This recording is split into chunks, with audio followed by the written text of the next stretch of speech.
মিরাজ, হ্যাঁ, তুমি কেমন আছো? ভালো আছি। সবাইকে সালাম দাও, আসসালামু আলাইকুম।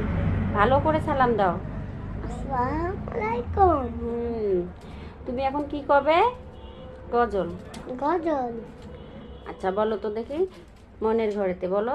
মনের আমার আমার আমার মনের ঘরেতে রেখেছি যারে, মনের ঘরেতে রেখেছি যারে, দু জাহানের বাদশা নবী কামলিওয়ালা রে, দু জাহানের বাদশা নবী কামলিওয়ালা রে।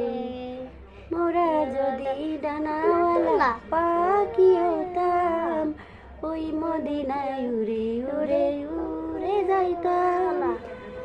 মোরা যদি ডানাওয়ালা পাখি হতাম, ওই মদিনা যাইবার লেগে উড়ে যাইতাম। বলো, আমি থামলাম, তুমিও। কেমন হলো? ভালো হয়েছে। ভালো হয়েছে? হ্যাঁ। ভালো।